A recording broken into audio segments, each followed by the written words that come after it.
Hello friends, welcome to episode 95 of the Shauna Stitches Podcast. I'm Shauna and this is my crafty podcast where I talk about all the things that I've been working on lately. Today is August the 11th, 2024. It's Sunday and it's 9:50 a.m. And as I'm looking outside, it is a blustery and cold day. So definitely does not feel like August weather lately. You might be wondering where I'm filming from today. I am in my craft room, and this is where I normally record, except for not the same corner. So we're going to pause and not get into knitting stuff just yet, because I have a story for you. So where I am sitting in my craft room is where I used to have a queen size bed, and the bed itself and the bed frame just overwhelmed the space and really made this a very unusable craft room. So I happened to be looking at Costco the other day and saw this couch. We were actually looking for living room couches, which I didn't find, but I found this one and it's really cool. It pulls out into a queen size bed. So in the few chances that I have per year where someone comes to stay, or Glenn and I, my husband, need to use a different bed for some reason, this will function. But it also is a couch, and my room feels so much bigger and better, and I've done some organization, and I just feel like when I walk in here, it makes me really happy and I can breathe, which I don't know if you know what I'm talking about. Like, there's still some clutter, but oh my gosh, I can see the floor. It's wonderful because that bed probably took up 75 to 80% of this room. So very happy with it. I haven't mentioned yet, down below there are links to everywhere you can find me. That's Instagram and Ravelry as Shauna Stitches. There is an email now, shaunastitchespodcast@gmail.com. And I decided to include my Goodreads link just in case you are curious about what I'm reading, what I've read, what I rate it. I don't often do kind of like write my thoughts down about the book, but I will usually at least rate it. I think that's all the preliminary stuff. Maybe I'm probably forgetting something. Let's see, I do have my notes over here. I'll try not to look at them too much, but I probably will. I have some finished objects this week. I think, let's see, two finished objects. The first one, can you tell? I'm wearing it. I thought this undershirt made for a good contrast, so you can actually see the holes in my look at my holes. That's what it's called. Look at My Holes by James N. Watts. And what do I want to say about this? It's done, finally, thank goodness. And it didn't take me too long. I'm going to get a little bit close to show you what this yarn looks like. Maybe, I can't tell if you can see the fuzz or if you can only see my hair. But there is a lot of fuzz to this yarn. It is, I'll tell you, Rozetti Tibet in color 206-15. It's like a black or charcoal gray. I don't recall what size I knit of this, but I can tell you I did not get the ease that I was hoping for. There is some ease. You can see I have some extra room, but I just don't like things to cling to my midsection too much. I decided to wear this today over a thermal type shirt, which is how I will probably wear this most often. I just feel like it's the most wearable option for me. Although in the summer it would be nice with just a little tank top or something under it. Trying to think if there's anything else I want to say. It's not a hard pattern to knit. The whole pattern is a bit fiddly, and in this yarn, which is kind of a mohair blend, it was a real chore to frog or tink back when I needed to do that. The good thing is the stitches wouldn't run down, but sometimes it was hard to tell if I was actually picking up the stitch or just a piece of fuzz. But all in all, I think it came out really well. Stand up. Of course, now you can only see my waist. But it goes like, here's my hip bone. It goes just a little bit below my hip. I was not sure on where to end this top because in the pattern it ends at like right here and there's no way I'm wearing that ever. So I definitely wanted it to be at least, you know, past my waistband, and I think I succeeded in that. Because this yarn is partially acrylic, I really didn't get any blocking growth out of it. So I think if I used a different yarn, I definitely would. This top can be made in all different weights of yarn, I believe. I haven't tried that yet. It's supposed to be in DK weight, and I think this mohair is technically supposed to be a bulky or super bulky, but when you hold the strand up itself and you don't count the fluff, it definitely seemed like a DK weight to me. So it worked out perfect. I believe I used the needle size called for in the pattern. I definitely didn't gauge swatch because I'm in the camp of gauge swatches lie, and I will talk more about that in just a bit, but I don't know. I don't know what it is. I cannot get a gauge swatch to actually tell me what my sweater is going to come out like. Does it give me a rough estimate? Yeah, but usually I feel like I come out with a smaller project than what I have gauge swatched for and what I am trying to make. Luckily, I guess, I normally knit things that come with some positive ease, a bit oversized, so it seems to fit anyway. So that is my first finished object. I really like it. I feel like it's wearable, even with all the holes in it. I feel like it's a nice design. And of course I picked a very neutral color, so it will go with anything. The next finished object I have to show you are my color Popportunity socks. This was the surprise sock along for 2024 done by Stephen West. This is the second year. And there is the sock. So I knit this to pattern, except I had to do a lot of modifications on the way. If you haven't seen anyone else knitting these or heard me talk about them already, you start by knitting this portion, just the leg here, flat, and then it's seamed together with this I-cord bind off. Then you added the cuff, which is 2x2. I'm trying to remember if that's what it called for. I do believe it called for a 2x2 rib. That's what I did anyway, with a little color pop at the top. Then we did just the heel flap, and that is a brioche heel flap, believe it or not. I don't know how it's going to wear, but I think it looks nice. And then we started doing all of these garter wedges along the top of the foot.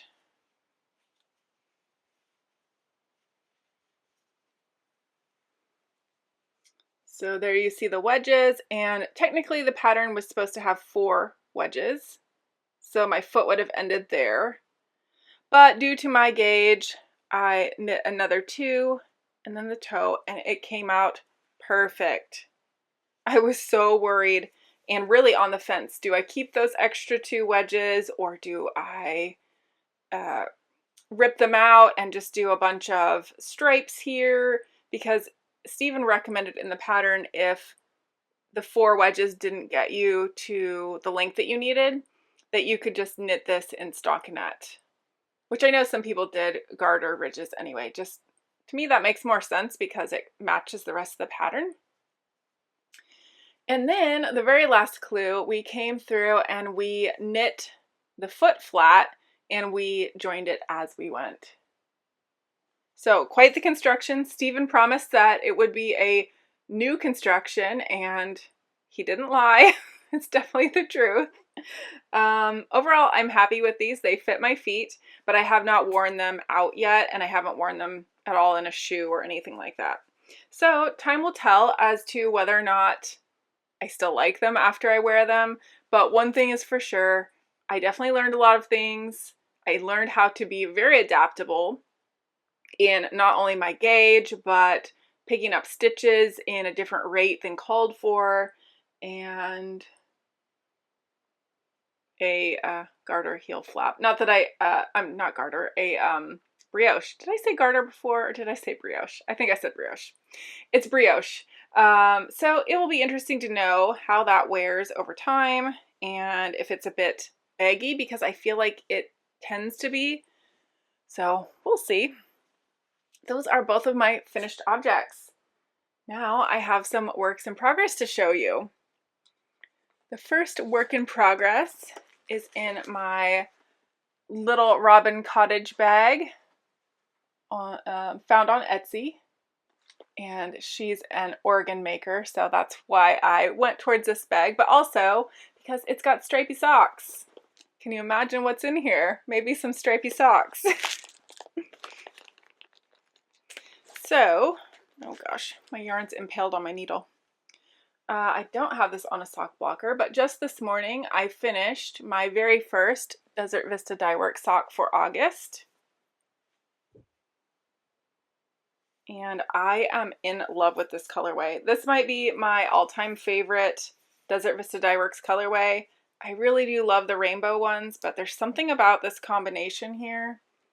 The pink, the speckled pink, that green, and I can't tell if it's coming out quite right, but it's like a maroonish purple sort of color. I just love this color. So I am doing the Blueberry Waffles pattern for all of my Desert Vista Dyeworks socks this year. I was going to say all year, but yes, just these are going to be all Blueberry Waffles. It is a pattern that's free. It's written for DK weight, but I modify it to fingering weight very easily. What else to say? I'm knitting these on a 2.25 millimeter needle, which is my normal sock needle. I did 20 rounds of 2x2 ribbing for the cuff, followed by 80 rounds or 20 pattern repeats for the leg, a 42 row slip stitch heel flap and gusset. And for the heel flap, I pull from the inside of the cake, whereas the rest of the sock I pull from the outside. And what that does is it makes sure that my stripes here along the foot stay the same without messing them up. So let's see, then of course I do the gusset decreases, and for the foot I do 24 pattern repeats or 96 rows and a toe. Really, really love these. In order to prevent second sock syndrome, I immediately cast on the second sock. I've not made it very far. I'm on the second stripe. And I don't think that these are going to be identical, even though I've started in the same spot. Maybe they will. I don't know. I literally just started this sock from where the cake started. I didn't cut out a stripe or anything to make sure it was a full stripe. And then you can see I just Kitchenered with some of the purple there, and I didn't cut out a stripe again. I hemmed and hawed about whether I should just start with the green, but I realized I had most of a stripe there. Oops, don't lose stitches. Most of a stripe, so I just went with it. And they might end up off a couple rows, but I think it will be just fine.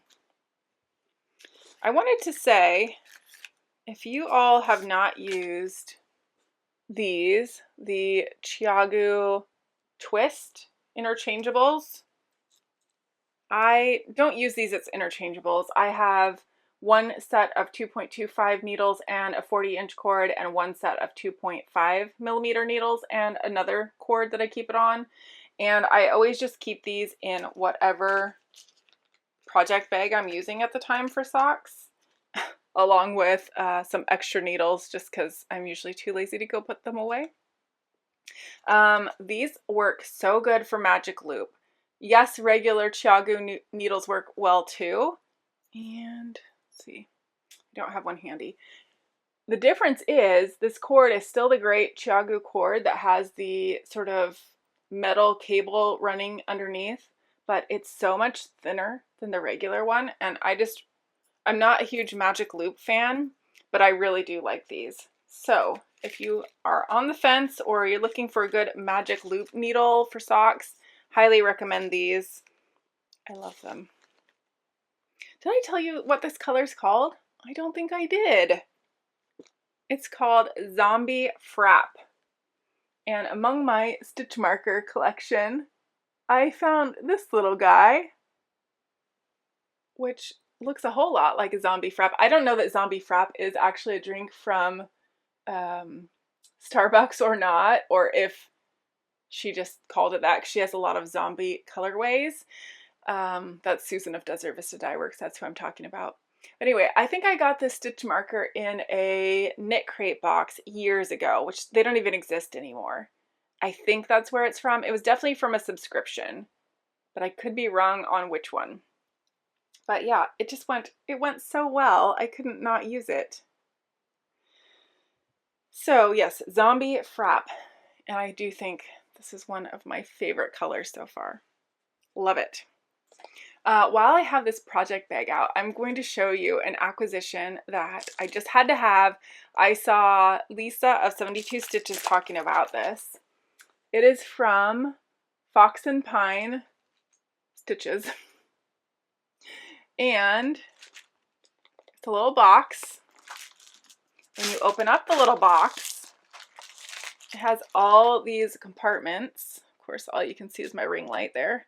All these compartments where you can keep stuff. So I have some needle stoppers, scissors, and needles for weaving in ends, some progress keepers, and the locking stitch markers, and then circular stitch markers and a tape measure.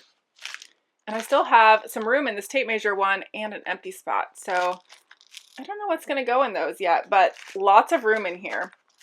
My only complaint about this thing, if you notice, as soon as I open that up, there's magnets. That's how everything closes together. Can you see the magnet right there? I don't want to open this all the way because I'm going to lose all my stitch markers.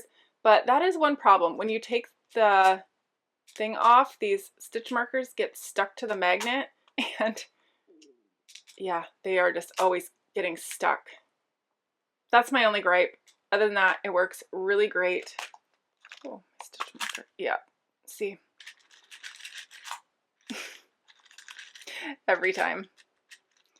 So yeah, that's the only drawback, but it is quite nice because, like I said, it does have magnets, so it closes and it stays closed, and I don't have any fear that I'm going to lose stuff. So that is a really awesome little notions kit if you're looking for something like that. It'd be really great for traveling too, because you can really fit pretty much anything that you need in there. I can't imagine what else you would need, except for maybe like a needle set or something. Okay, my next work in progress is an oldie but a goodie. I think this bag is a Rosa by Lily bag from Etsy. Let me see. Yep. Rosa by Lily. And in here I have the number 2 pencil socks for my husband. Finally getting some work done on these.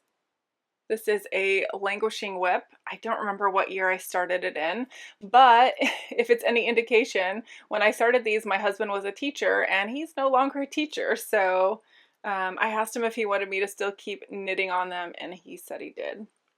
I have started the heel. I'm knitting these on 2.5 millimeter needles because I always go up a needle size for my husband's socks. And where I knit a 64 stitch sock for myself, he gets a 72 stitch sock. The finished sock is right here. And luckily I made myself some notes. So I ended up doing the, what's this called? Shadow wrap heel. Yep, that's it. Earth Tones Girl on YouTube has a tutorial on how to do the shadow wrap heel. It's just another version of a short row heel. And I did do these a bit different than called for in the pattern. I made the heel deeper, and to make the heel deeper, you just go over more stitches. So instead of doing 36 stitches for half the sock, which would be the standard, I went a bit further, and I think you can see that the heel flap extends a bit further.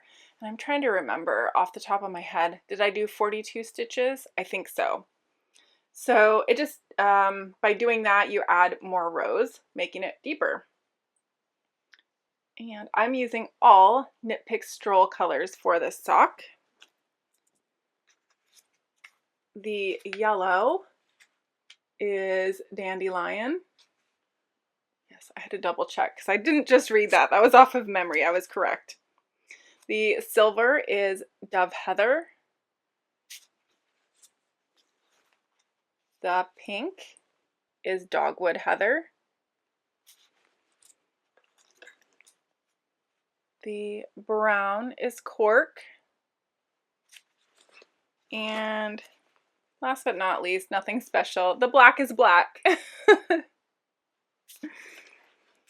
So that is those. Oh, and speaking of, I told you I had another needle of the little interchangeable twists. These are my 2.5s and lots of extra 2.5 millimeter 9-inch circular needles. As I've been finishing sock whips, especially all these old Languishing whips, I've just been keeping the needles in here. And it just gets transported to the next bag, which is really nice because they all kind of stay in one spot. So I'll be really happy to have these done. I lost count. I was keeping track of how many pairs of socks I've finished for summer sock camp, and I think the Contrast Blast were pair 11 or 12, something like that. So I have another new whip. This is in a project bag by Midwest Stitches, and this was a gift from my friend Anna, which I love this bag. It is so cute. She even sent me this little pin to put on it, which anything flowers I love. So the other day I was browsing Ravelry and I saw a new pattern pop up called the Melting Pot Sweater, and I was instantly drawn to one of the designer's sweaters. She had, I think, 3 different ones in different color combinations, but there was this one with like orange and it's kind of a reddish pink and a pop of teal, and I just loved it. And I thought I would really like to knit this sweater. The great thing about the Melting Pot sweater, and I will show you in just a minute, but the great thing is that you can use any 3 skeins of crazy sock yarn from your stash. And I keep looking right here because right over here I have a tower of 7 supposed to be under the bed bins because there used to be a bed here, so I used to put all my yarn under the bed.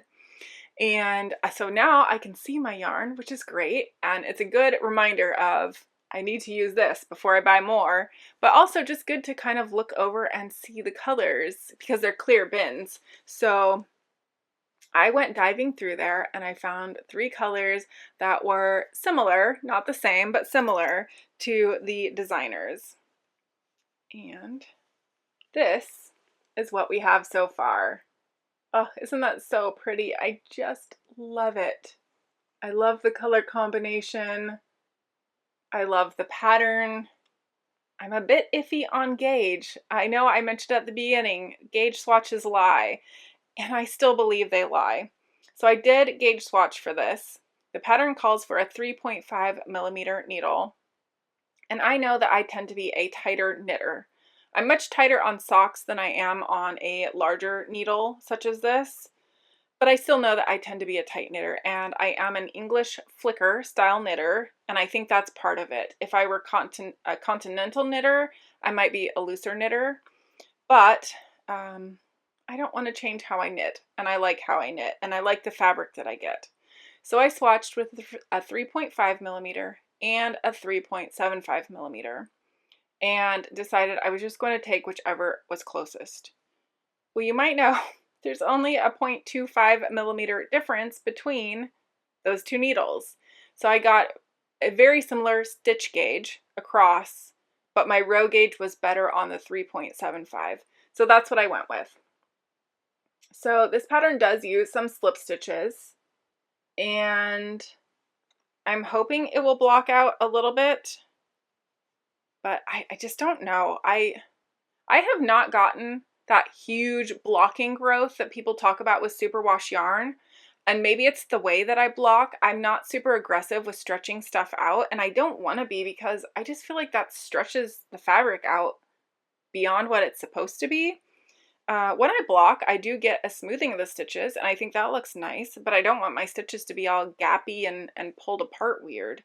So I'm not super aggressive. When I do block stuff, I soak it in hot water with a wool wash.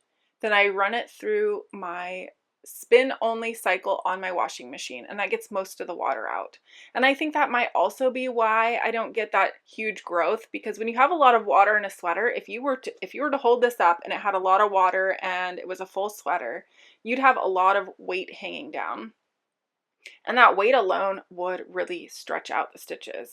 So I don't do any of that. I scoop it up from underneath, and I get it to my washing machine, spin out the water, and then I again scoop it up and I lay it out flat and just kind of pat it flat.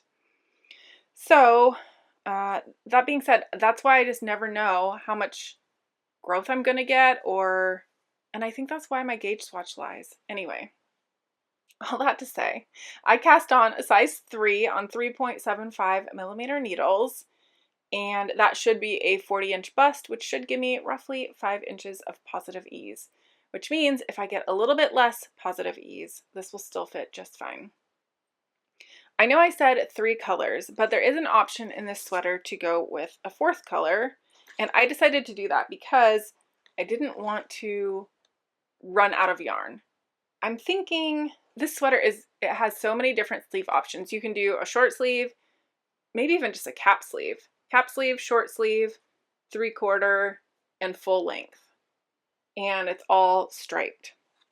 So I went through my stash, I found my 3 colors, and then I went through my leftover bin and I found this, which was about 50 grams, and I think you only need about 20 grams. So I have more than enough of my 4th color.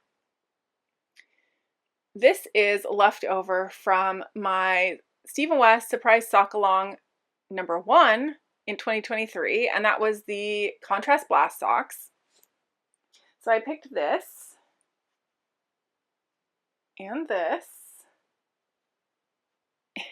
I should have done these in a different order. Some are bigger than others. So I have those 3, and then this beautiful teal. And I am just in love with these colors. Even more than that, I'm in love with how they all go together. So the main sweater is in these 3. This, the 4th color, will just be the neckband, which I've already done, the cuffs of the sleeves, however long I decide to do them, and the cuff at the bottom, or the hem. This, I forgot to tell you, this is K&C, which is knit and crochet from Joann's, hand-dyed, well, is it hand-dyed? I don't know. It's dyed sock weight yarn in the color hot pink. I don't know if they're still doing this. I really was happy to see this at my Joann's, but I don't think they have it anymore. The 2nd color, this is one of my very oldest colors out of my stash. I actually bought this when I was a brand new knitter, as in I really didn't even know how to knit yet. But I had a local yarn store that was going out of business, and I knew I wanted to knit and I wanted to get better at knitting. And at the time, not saying that it isn't now, but at the time, purchasing any kind of wool or wool blend yarn was just very expensive in my head. I didn't understand the difference between that and acrylic that I could get much cheaper, less expensive. And so making that cross from acrylics that I used almost exclusively as a crocheter to transition into that wool or wool blend yarn was a bit of a sticker shock. So I was very happy to get some yarn that was on a discount, and I bought 4 skeins of this. They're each 50 grams. The first 2 I used in a pair of socks, and these I'm using for the sweater. This is Plymouth yarn Happy Feet 100. I don't know if they're still making yarn or not, but it is a sock blend, and the color is 25. My second color here is from a dyer who no longer dyes. This is the Creative Obsession that was dyed by Carrie, also from Oregon. And so this is one of my very special skeins from my stash. I just love it. What else is very interesting? Let's see if I can lay this over here. Can you see that the pink in Drama Queen, that's what this orangey one is called, is the same exact pink as in here. I didn't even notice that until I started knitting it up, but it couldn't be more close to the same thing. So that's fun. So I have these two, and then this one. This is a old sock crate, knit crate. Knit crate is no longer in business, but I did get their subscription for probably a couple years. And this is their Vidalana sock base. There's the tag. And the color is Robin's Promise. I thought this was more of a teal. I guess it's kind of more of a blue, but I still think it looks really good with my colors. Very, very happy with these.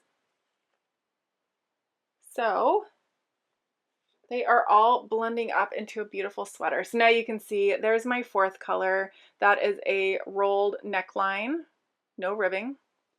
It does have short rows in the back, which, if I'm being honest, this is the part that looks the weirdest just because it's so big, but it's going to be on the back of my neck.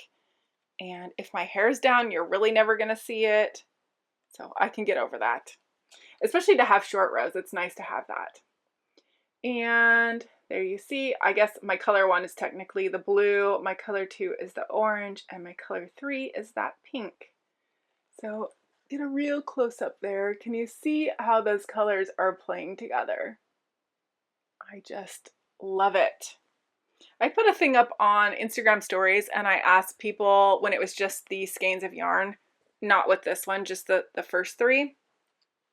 And I said, is this a good color combination? Because I really doubt my color sense a lot. But I knew I was kind of basing it on the designer's project that I knew I liked, so that made me a little more confident. And I can't remember how many people said, yes, it's a good combination, maybe around 25 people.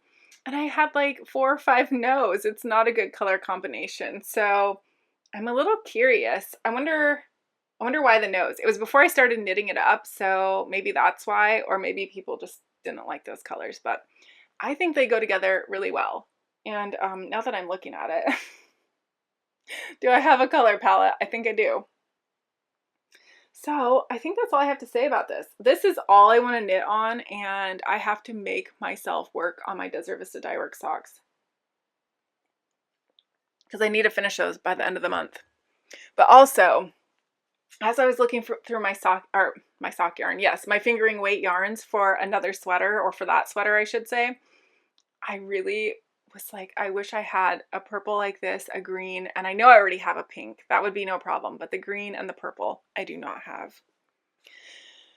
So that being said, I could see if this pattern ends up working up the way I want it, if I get the fit the way I want it, and it uses up less than 1 skein of yarn for a decent sized sweater, per color, 1 skein per color, I could see knitting so many of these, because as I look over here at my sock yarns, we all have those special skeins of sock yarn that you're saving for the perfect project, and maybe socks are just a little too much of a hardware project. You don't want to risk, your sock yarn, even though it is a sock yarn. You don't want to risk that really pretty skein on a pair of socks, or you have too many hats. I say pick 3 colors and go for this. I could change my mind because maybe I run into a disaster somewhere, but so far, I just really, really love it. I could see so many color combinations and all that. If you are watching this the same day I upload it, August the 11th, the designer is running a sale because it's a new pattern until, well, I assume till midnight. I don't know. But it's 20% off. I can't remember the code. I think it's magic, but if you just look on the Ravelry page, it's on there. It's on the main page. It tells you what the discount code is. And so far, I can highly recommend it. It's got a nice chart in the pattern where you can keep track of your increases. And so far, it seems really well written. I'm super excited. I'm going to let myself do a couple stripes today, I think. That's what I'm going to do next. So that, as I look all around me, is all of my knitting to show you today. Let's talk about books real quick. I brought my Kindle. I didn't look and see what day streak I'm on. 220 something. I'm very close to 230 if I'm not already there. But I finished 2 books since we last talked. I finished a book called You Shouldn't Be Here by Lauren Thomas, and that was one of the Kindle first reads. It was okay. It wasn't my favorite book ever. I think I gave it 3 stars. It was about, I don't know what I even say it's about. This girl, as a young girl, thought that she was being haunted by a ghost in her house. And I won't spoil it, but we'll just say it wasn't a ghost. There's some, not exactly time travel communication, but kind of. So definitely on the sci-fi end of things, although not a lot of sci-fi. It's confusing. I don't know. The book didn't cost me anything, so I'm not, I guess, upset that I read it. I did finish it, but if you have anything else on your TBR, I would recommend that before I recommend that book. The second book that I finished since we last talked is Where the Forest Meets the Stars by Glenda Vanderah. Not sure that I'm saying that right, but Glenda. And this book was recommended to me. I did like it. I'm trying to remember now how many stars I gave it. Probably 3.5 or 4. It was a good book. For me, what I struggle with is when a book is really cheesy. And I know the book is not supposed to be a factual book at all. It's definitely out there. But it kind of, the topic surrounds like child abuse, even though you don't really see any of that in the book. It's just kind of mentioned. And of course, there is a very unrealistic love story. That's what always gets me, is like, especially when a character does something that you're like, the other person should be pissed, but they're like, oh, it's okay, no big deal. They just ignore those red flags. It just bugs me. Anything that's too unrealistically romantic it just annoys me. I don't know why. It's probably a personal thing. And some people love that. So if that is your thing, the overall story was great. I would recommend this one. So I probably gave it 4 stars. It's a cute story. We'll put it there. And what am I currently reading? I decided I needed something very light and fluffy. I went to my Libby app through my library to see what they had available. And I saw that they had Going Rogue, Rise and Shine 29 by Janet Ivanovich. And if you are not familiar with her, she writes the Stephanie Plum series, which I find just hilarious. I absolutely love Stephanie Plum.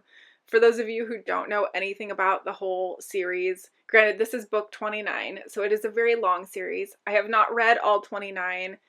That is what's really nice about these, is you can kind of just pick them up anywhere. You don't really need the whole backstory. They cover enough that you know what's going on. It's just a light and fluffy book, even though they're kind of crazy. Like, let's see, I'm 65-ish% through this one. And so far, the main character, they've had their office manager kidnapped, and she's a bounty hunter. So she's arrested a person who had skipped their bail or their court date, and that person blew up her car. But it's done in such a lighthearted way. It's not at all tense or stressful. And the older characters in the book are my favorite. There's, I'm going to say the name wrong, and I don't even think they've mentioned it in this book, but Stephanie's grandmother, do they ever say her first name? I think they just call it Grandma, but Grandma Mazur, something like that is her last name. She is hilarious. I love her. And then now there's Stephanie's boyfriend's grandma, and her name I remember is Bella, but she is hilarious too. So if you need a good laugh and a good lighthearted book, something that's just super easy to read, if your brain goes dead for a page or a paragraph, it's not crucial to go back and read it most of the time. Just continue reading and have a good time. That is what I needed, and it's just so fun. So I can highly recommend any book in that series. You're going to laugh at some point. I think that's about it. Other than, yes, I told you about my craft room. We had to get the bed that was out of here out and then put this couch together, which I know you can't see the whole thing. I will insert photos of what the full couch looks like. I'm so happy with this and so happy that it turns into a bed because it fits the bill of what I need it to be way more than just a bed. Because the bed was always a bed and it took up so much room. And I did use it to block things on. But now I have floor space to do that. So overall, I think it was a win. It's pretty comfortable to sit on. And other than being very heavy, it's good. Underneath, you can't see right here, but to my right is a chase. Is that how it's said? I can't remember now how else I've heard that said, but I don't know. I call it a chase. It lifts up. There's storage underneath, which initially my thought was, oh, that'd be so great to put yarn in. But realistically, what's getting stored in there is all the pillows and bedding that would go on this when it is a bed, which is great because I don't have anywhere else to put it. Because normally it just stayed on the bed. And yes, I was able to reorganize my spinning supply stuff, and that's all in a closet now, all in one place. So I just feel like things are organized now to a point of where I can find them. I have started adding some stash onto Ravelry. That is going to be such a huge project to undertake, but essentially what I'm doing now is adding the yarn that I'm going to work with. So like this, I added it in, I weighed it. So technically now it's in stash, which means when I finish the project, the leftovers will be in stash if there are any. I did that with my Vista Dyeworks socks too. So now I need to actually add some full skeins in. It's going to be a very long-term project, but definitely something I would like to do. And what else? I did tell you today's Sunday. Friday night, as I was getting ready to go to bed, which always seems to be the case, I got a work call, and that work call kept me up until about midnight, which is way better than it could have been. But now the whole rest of the weekend, I just feel out of it and very groggy. So I'm going to take it easy today. I'm going to edit and upload and, of course, do some knitting. I hope that you're having a wonderful weekend or whatever day of the week that you're watching this. And please do leave me a comment or questions if you have those. And I'm more than happy to answer and always happy to read what you have to say. I'll talk to you soon. Bye.